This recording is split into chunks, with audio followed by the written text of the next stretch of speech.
bem, vamos meditar um instante aqui na palavra do Senhor. Quero convidar você a abrir comigo em 1 Samuel, capítulo 1. 1 Samuel, capítulo 1, dos versos 4 até o 6. É o texto que vamos ler neste momento. E vamos meditar aqui um instante nessa família. Nós já falamos várias vezes, sobre Ana, essa cena incrível aqui de 1 Samuel.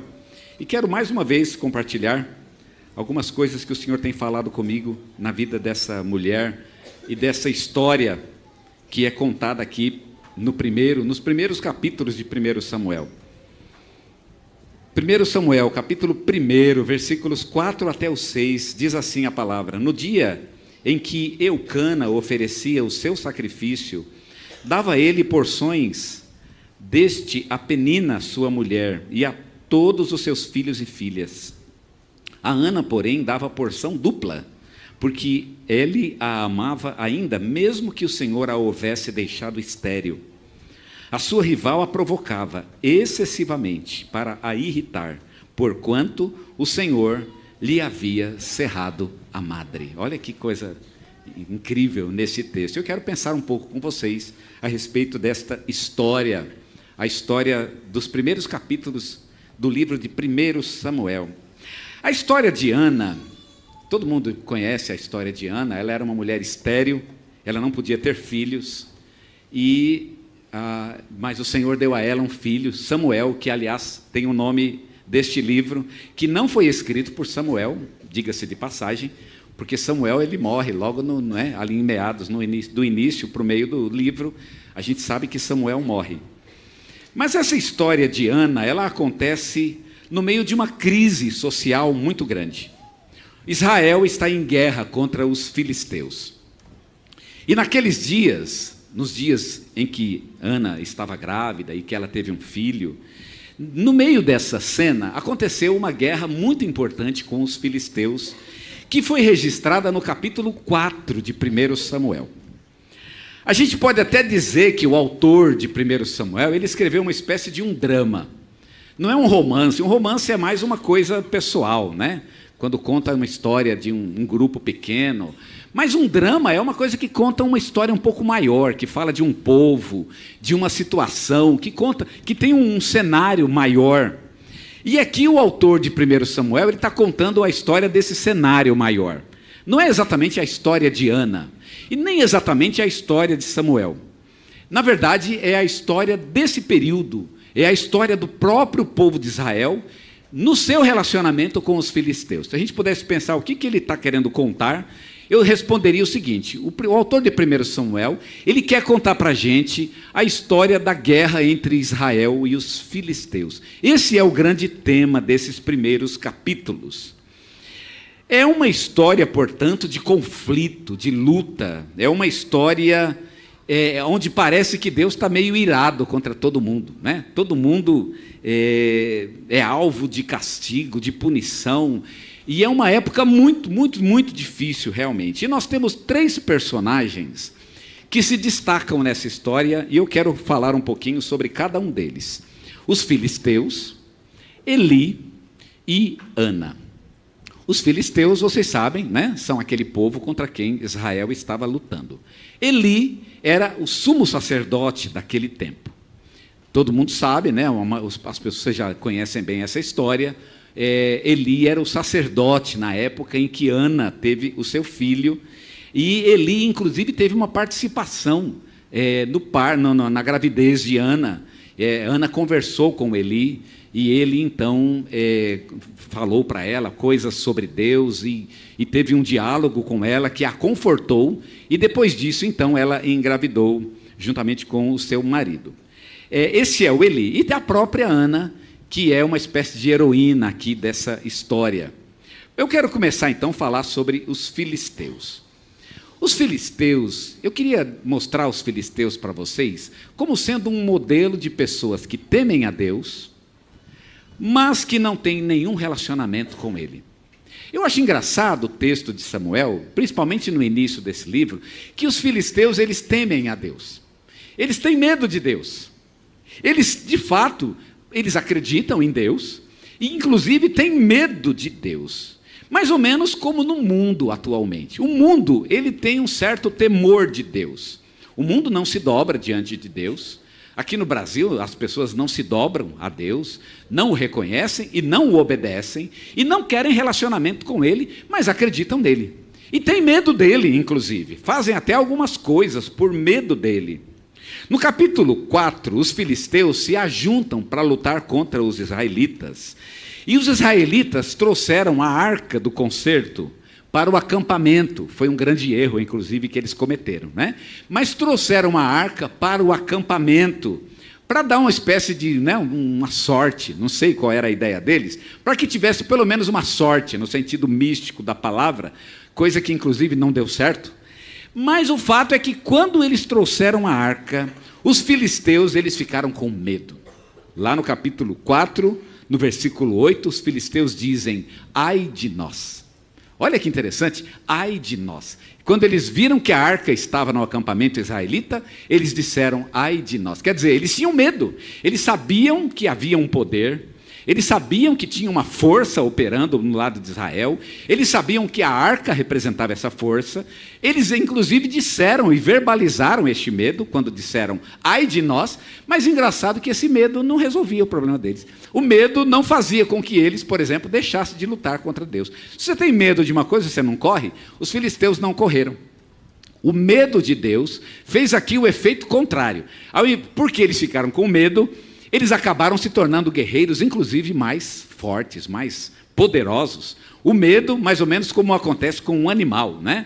Um animal selvagem, quando ele está com medo, ele luta com mais ferocidade, com mais força. Ele é mais agressivo, o medo torna um animal agressivo. Parece que o que acontece com os filisteus é isso.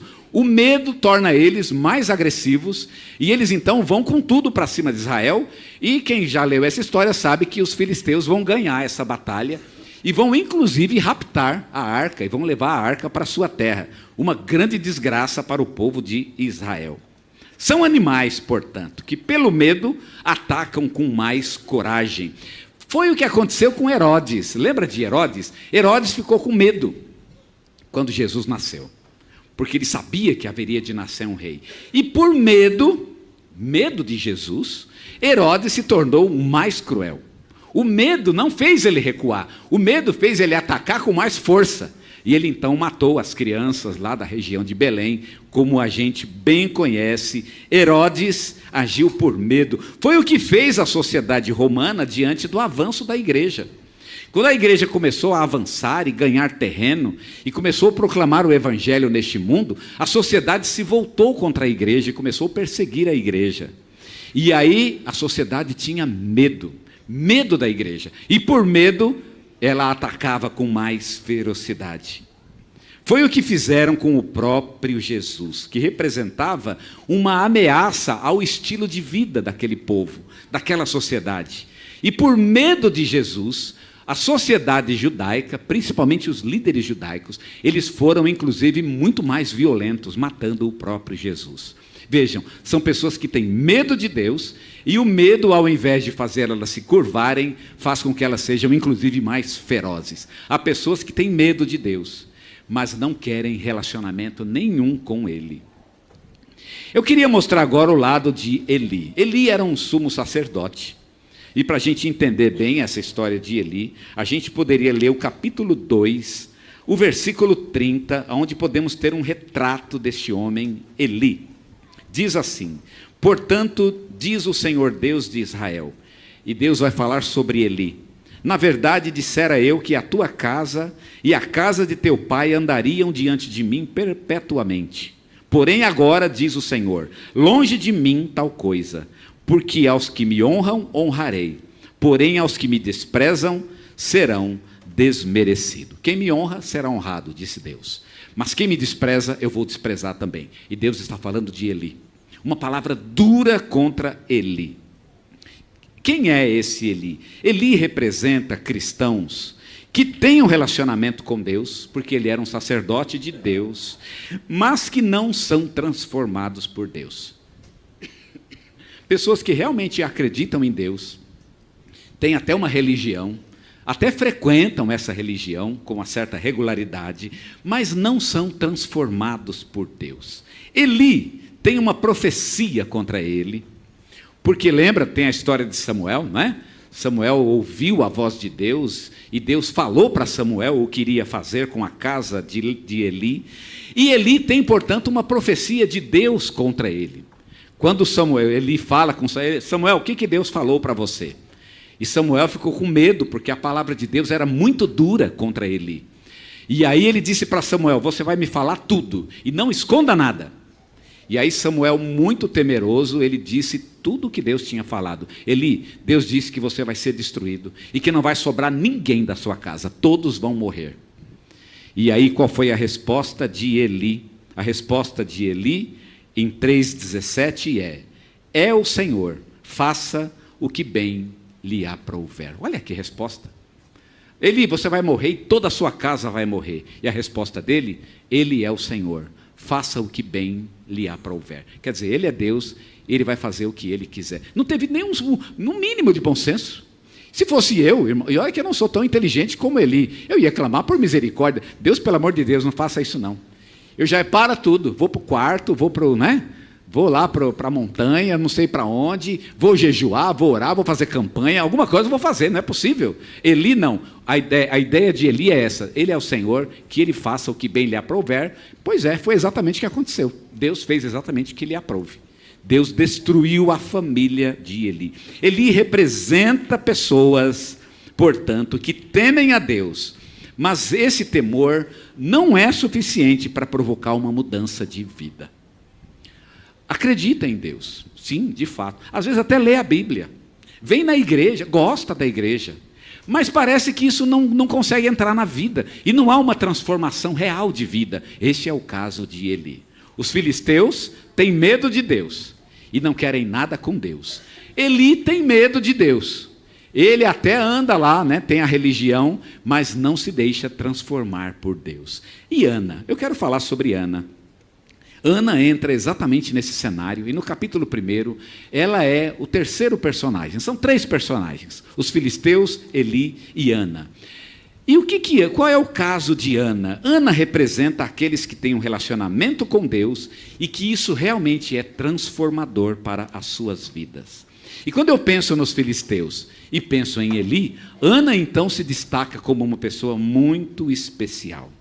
Ana é uma mulher diferente dos filisteus, e diferente de Eli. Ana tem toda razão para ter medo de Deus. Os filisteus, eu acho que eles não precisariam ter medo de Deus, porque eles são filisteus, eles não acreditam em Deus. Para eles deveriam confiar nos deuses deles. Você não tem o seu Deus? Vai confiar no seu Deus, né? Vai ficar com medo do Deus do outro? Confia no seu Deus. Você serviu o seu Deus a vida inteira? Então acho que os filisteus poderiam acreditar nos deuses dele. Eli tem razão para ter medo? Eli não tem, Eli é um homem de Deus. Inclusive o próprio capítulo 1 fala boas palavras de Eli. Ele era um grande homem de Deus. Ele sabia o que fazer. Ele sabia fazer uma oração clamando por misericórdia. Eli não tinha razão para ter medo. Mas Ana não. Ana, diferente de Eli e diferente dos filisteus, ela de fato tem razão para ter medo de Deus. No capítulo 1, no versículo 5 diz, Ana, porém, dava porção dupla, porque ele a amava, ainda mesmo que o Senhor a houvesse deixado estéril. O versículo 5 de 1 Samuel, capítulo 1, eu acho incrível esse verso, porque ele mostra um contraste entre Deus e o marido de Ana. O marido de Ana se chamava Eucana, e aqui mostra um contraste entre Deus e o marido dela. É como se o marido dela amasse Ana, e Deus não amasse Ana. O versículo 5 quase que dá para entender isso. A Ana, porém, o marido dela dava uma porção dupla. Ela ganhava uma dupla porção para fazer o sacrifício, porque ele a amava. Veja, ele dava uma dupla porção porque ele a amava. Porém, e olha que interessante o restante do verso, porém o Senhor a havia deixado estéril. É como se fosse assim, o marido a amava e dava uma dupla porção. Deus não a amava, e o pior, aquilo que ela poderia ter, Deus ainda não dava. O marido dava uma porção dupla, e Deus não dava nem a porção única, nem a porção básica que fosse. A porção que seria um filho, era algo que Deus poderia dar a ela, nem isso Deus dava para ela. A esterilidade, e o texto não deixa dúvida sobre isso, essa esterilidade de Ana, ela era uma ação de Deus na vida dela. Era como se de alguma forma ela vivesse um tipo de uma punição. Como se ela tivesse sido castigada por Deus. Castigada pelo quê? O que foi que ela fez de tão errado assim? Eu até podia mencionar os filisteus. Os filisteus tinham muita coisa errada, né? Se tinha uma nação que Deus devia castigar, era realmente os filisteus. Tinha uma pessoa que Deus devia castigar, era Eli. Eli realmente cometeu muitos erros. Mas Ana, o texto não fala de nada que ela tenha feito errada. É a única pessoa que parece que, né, que não deveria ter sido castigada por Deus. No texto parece que é a única que é castigada. É uma espécie de ironia que o texto coloca para nós. Eucana, no versículo 5, ele é uma espécie de exemplo de graça. Ele dava uma porção dupla. Ele é gracioso, o marido dela. Mas Deus, no versículo 5, ele é uma espécie de modelo de mesquinhez. E aqui nós precisamos entender, então, essa bela história e o que é que está acontecendo.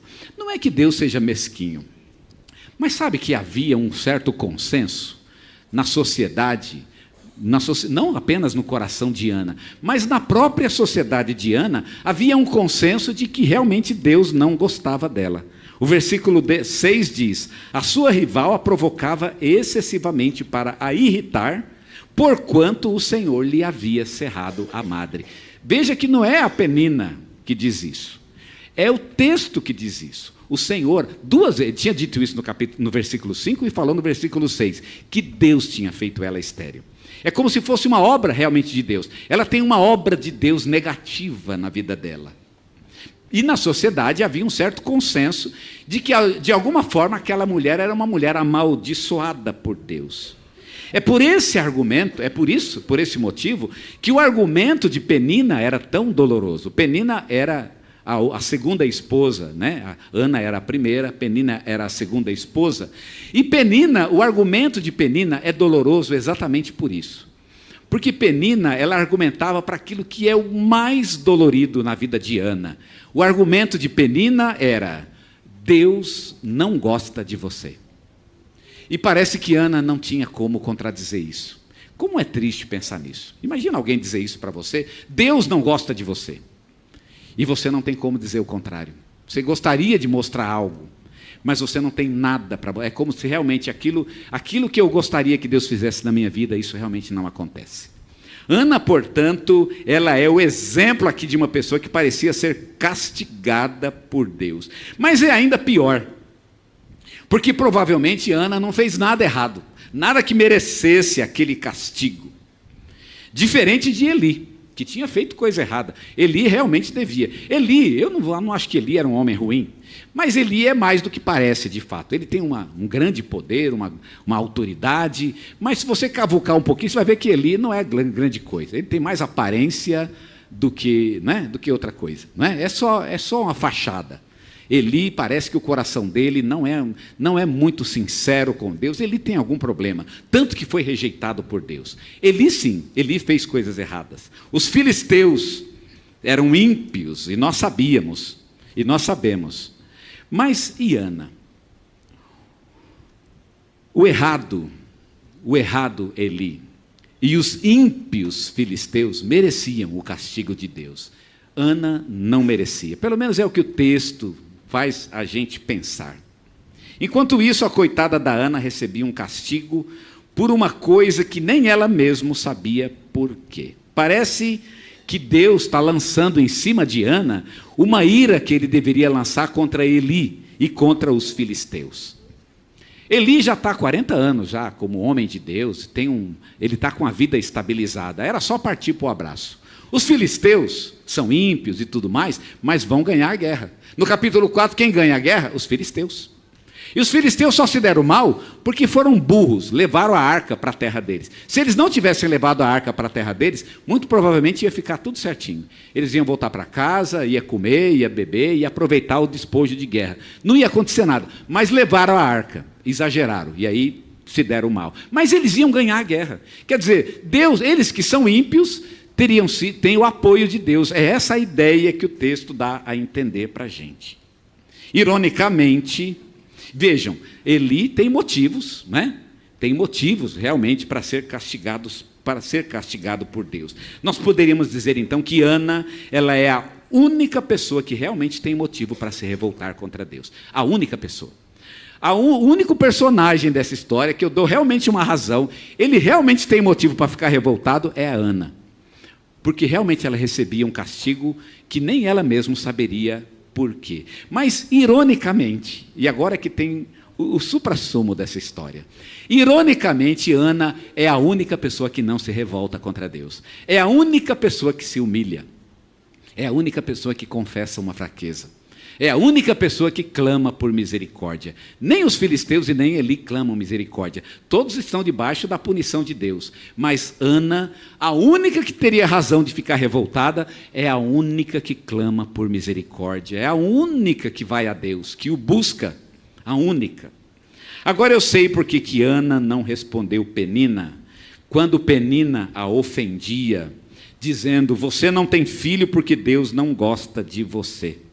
Agora eu sei também por que Ana não se consolava quando o marido dela tentava consolá-la. O marido dela fazia de tudo para ela, coitado. Ele dava uma porção dobrada no sacrifício, ele dizia que ele a amava. Num dos versículos do capítulo 1, ele diz: eu para você eu sou melhor do que 10 filhos. Gente, o cara é bom, vamos admitir, né? O cara é bom. Eu sou melhor do que 10 filhos, ele disse para ela. Agora eu sei por que Ana não responde, nem para Penina, quando esta a ofendia, e nem para Eucana, quando ele tentava consolá-la. Porque nenhum dos dois poderiam ajudar esta mulher. Nenhum dos dois poderiam consolar esta mulher. O problema que ela tinha era com Deus. Acusar as pessoas não resolve o problema delas, porque o problema delas é com Deus. O problema de Ana é com Deus. O meu negócio eu vou acertar com Deus. Eucana, eu vou te dar uma porção dobrada. Eu acho que Ana pensa: bom, tá bom, me dê a porção dobrada, mas o meu negócio, isso não resolve o meu problema. O meu problema aqui é com Deus, não tem que resolver com você. E quando Penina falava mal de Ana, Ana pensava: o meu problema, Penina, não é você. Eu não tenho que responder a você. Eu tenho que responder para Deus. Eu vou chorar diante de Deus. É Deus que tem a resposta para a minha vida.